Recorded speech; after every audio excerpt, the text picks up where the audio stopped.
10 de la noche, 10 minutos. Vamos con el ámbito internacional en el último round y definitivamente la noticia que sobresale es lo que está sucediendo en México, que luego de este gasolinazo, esta medida tomada por el presidente Peña Nieto que eleva en un 20% incluso algunos de los precios de las gasolinas, ha provocado en un inicio protestas pacíficas, pero que fueron escalonando y hoy han dejado como saldo un policía muerto, más de 250 comercios saqueados y más de 500 personas detenidas. Veamos.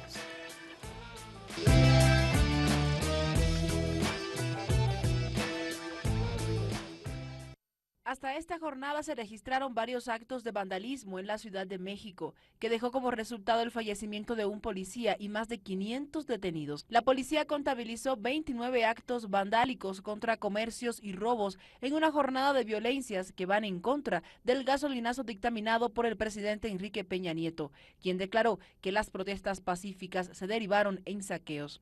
Estamos en contra de esos saqueos, pero sí estamos a favor de que nos manifestemos. Peña Nieto dijo que comprende el enojo de la población por el alza de los combustibles, pero la medida era necesaria para mantener la estabilidad económica del país.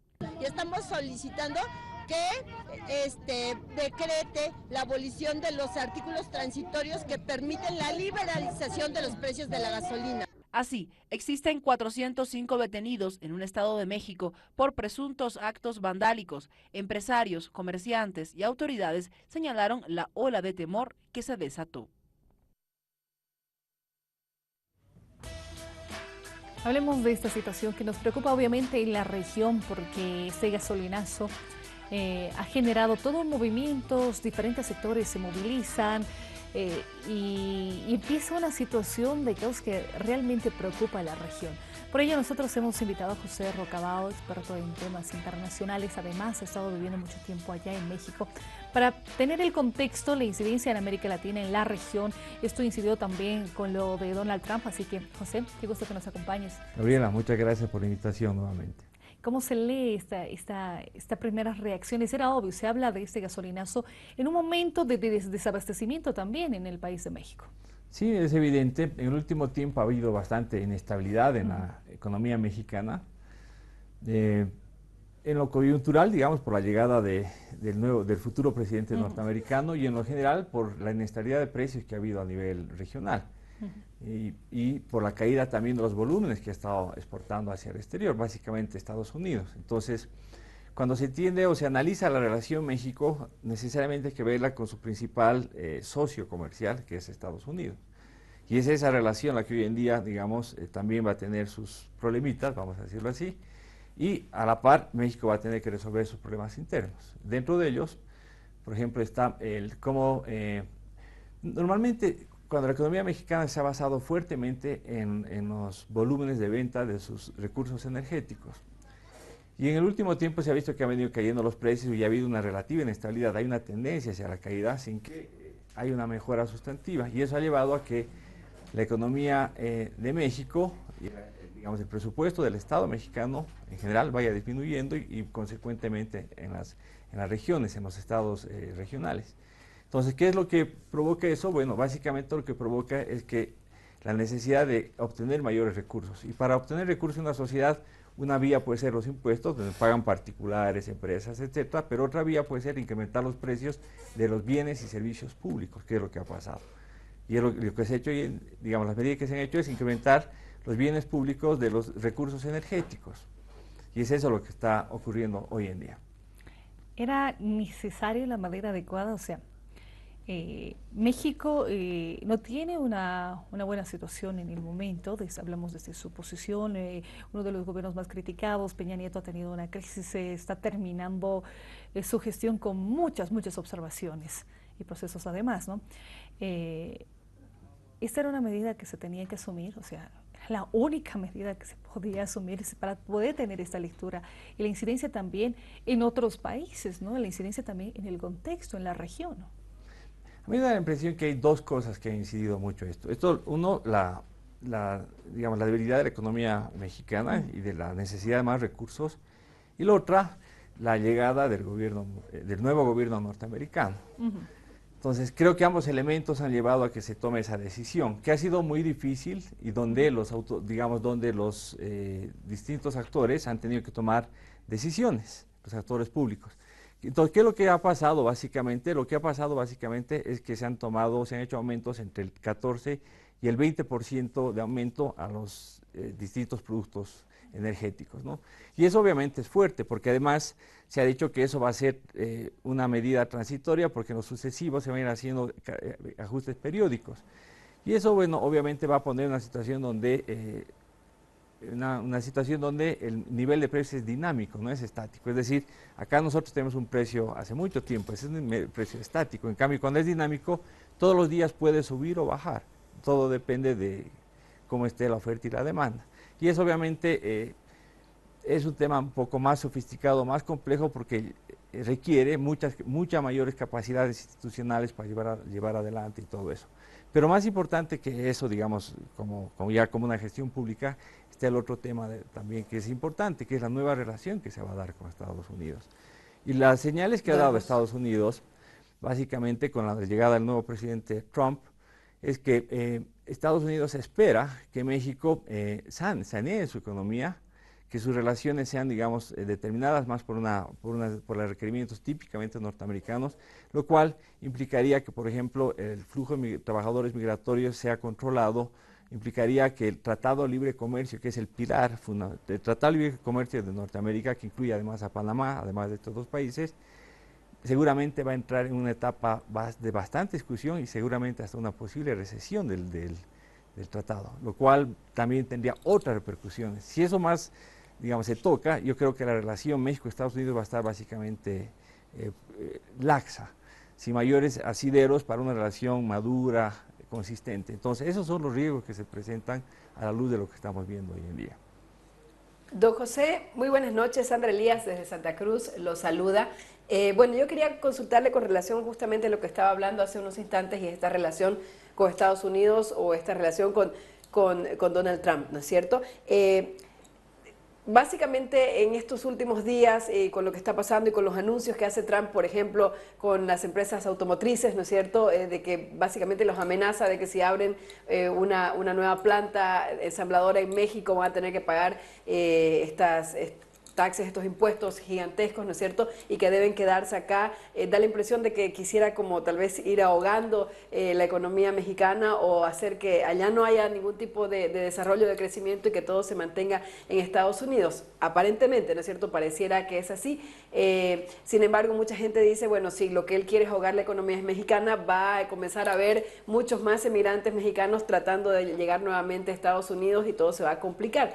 ¿Qué de cierto hay en esto? Es decir, de que Donald Trump tenga esta idea de ahogar la economía mexicana y de que eso puede ocasionar de que más mexicanos quieran salir de su país para entrar a Estados Unidos, como ha sucedido siempre. Bueno, no creo que el gobierno norteamericano quiera ahogar a los mexicanos o a la economía mexicana. Lo que quiere es replantear la relación con México.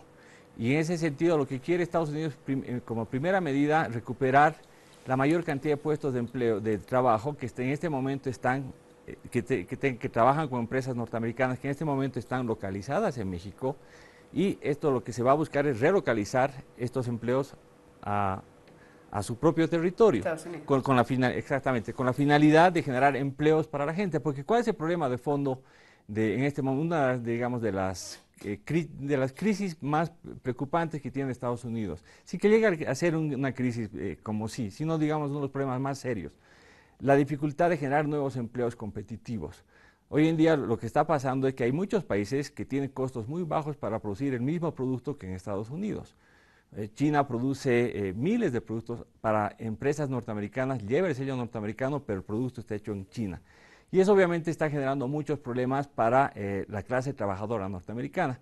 Y es justamente por esta situación que estos trabajadores que han sido desplazados en las dos últimas décadas pasadas, que han sido expulsadas del mercado laboral, son los que han apoyado justamente al futuro presidente Trump. Y justamente entonces, por esa situación, lo que Trump está haciendo es cumplir con ellos políticamente, pero a la vez llevar un nuevo proyecto, digamos, de poder, podemos llamarlo así, para Estados Unidos en la región. lo que se puede visualizar es que Estados Unidos está planteando un neoproteccionismo, lo que implica que no se va a cerrar plenamente, porque neoproteccionismo, digamos, es proteger una industria a rajatabla, pero lo que va a buscar es que sus sectores más competitivos entren al mercado global y los sectores menos competitivos abastezcan el mercado interno. Y posiblemente los mercados regionales, que serían el entorno centroamericano, México mismo y eventualmente Sudamérica. Esa es, yo creo, la visión que estaría visualizando el futuro presidente norteamericano. Sin embargo, habrá que ver, apenas tenemos algunos elementos que nos dan algunos datos para ir interpretando esa realidad. La consulta de repente acá en América Latina, y digo por la región, y eso nos tiene que llamar la atención, es cómo incide este tipo de situaciones preocupantes, decimos en México, por ejemplo. Tenemos otros países que también están pasando ante la crisis económica internacional, están pasando por situaciones no favorables. A ello sumamos el tema del petróleo, que ha afectado obviamente al mundo entero. ¿Cuál es el comportamiento de la región en sí? ¿Cómo está Bolivia también en ese contexto? Porque los países obviamente están en relación, ¿no? Cada uno con otro. Sí, bueno, en este momento Estados Unidos en general ha tenido una buena relación comercial con el grueso de los países de América Latina. Creo que fuertemente concentrada en Centroamérica y el Caribe, que es donde ha habido una fuerte inversión norteamericana, incidencia allá. Y en algunos países de la región, Chile tiene muy buenas relaciones con Estados Unidos, Argentina también la ha tenido. En general, Perú tiene muy buenas relaciones. En fin, hay un buen relacionamiento de todos estos países con la región, incluso Bolivia. Bolivia está exportando 1.300 millones de dólares a Estados Unidos, una cifra de las más altas en los últimos años. Entonces, los datos comerciales, vamos a decir, son bastante importantes y fuertes en el relacionamiento con Estados Unidos. Pero, ¿cuál es el reto? El reto básicamente es cómo Estados Unidos replantea su posicionamiento a nivel global. Ese es el tema de fondo. Y con China de por medio. O sea. Claro, entonces el problema básico es que China será convertido en el competidor más duro de roer para Estados Unidos, ¿no? Y obviamente Estados Unidos tiene que hacer un planteamiento, digamos, global que le permita tener un relacionamiento. A futuro ya los estudios lo han mostrado. La economía china va a crecer. Y con el tiempo, digamos, de acá los próximos 5 años yo creo que China ya va a igualar al Producto Interno de Estados Unidos y en los próximos 10 años va a empezar a rebasarlo un 5, un 10%. Y mirando hacia adelante, China no sabemos cuánto llegará a ser más que Estados Unidos, pero hay estudios que muestran que en los siguientes 50 años Estados Unidos va a representar más o menos la mitad de la economía china. Entonces estamos hablando de índices de magnitud bastante importantes. Pero esto, digamos, es pensado desde un punto de vista de que hay un crecimiento económico perfecto, relaciones comerciales perfectas.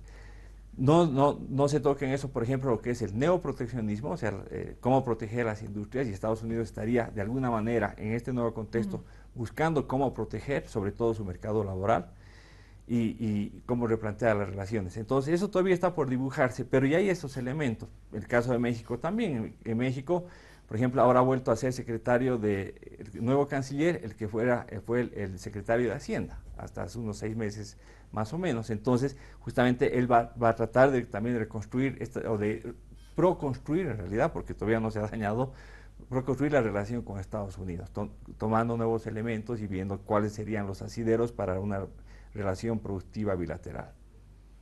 Hay que tomar en cuenta y hay que tener mucho cuidado, ¿no? Cuando hablamos de economía, cuando hablamos del petróleo, cuando hablamos de China, por ejemplo, como una potencia, y están los aliados, está Rusia, están las otras potencias emergentes, que hace que el tablero geopolítico vaya pues un tanto incierto, pero sí se tiene una proyección. Ahí está jugando Estados Unidos sin duda alguna y los otros países, y me refiero a los otros países en una relación de bloques regionales que empiezan pues a buscar ya otro tipo de relaciones. Es como se juega, ¿no? Es como armamos y cómo estratégicamente pues conviene una región empezar a tener relaciones comerciales con otros. Sin duda, la llamada globalización, que se la viene utilizando corrientemente desde hace un par de décadas atrás, refleja justamente eso. Y la globalización básicamente es aquel diseño, digamos, de instituciones, de políticas, etcétera, que da un cierto orden a los procesos productivos, comerciales y de transacciones a nivel global. Entonces, la globalización lo que hace es un ordenamiento en los procesos de producción, de los mercados productivos, en todo lo que es la distribución a nivel global, los grandes mercados, los commodities, etcétera, y todo lo que son los mercados de consumo globales. O sea, el gran consumismo que hoy en día vemos no es sino producto de todos estos procesos, estas dinámicas globales que hoy en día han tomado flor, digamos, y se puede decir que hoy en día vivimos un mercado ampliamente globalizado. Es muy fácil hoy en día salir a la calle, agarrar un lápiz vietnamita, subirse a un tren o a un ferrobús y estar en un asiento digamos, de un tren de Canadá, tomar un avión que es, no sé, de Inglaterra y cosas así. Hoy en día el concepto de la nacionalidad, digamos, forma parte de los diseños de los estados, pero ya la economía, los desarrollos, etcétera, como están tomando forma, están básicamente globalizados. Y el gran reto es justamente para todos los países, no solamente para Estados Unidos, cómo mantener el sello país en un escenario donde se hace la globalización y cómo no ser comidos por ese proceso, que es el gran riesgo de la globalización. Ese es el reto, ¿no? José, gracias por habernos acompañado y bueno, hasta una siguiente oportunidad. Buen inicio de año. Muchas gracias, lo mismo, un excelente año también para ti y para el canal.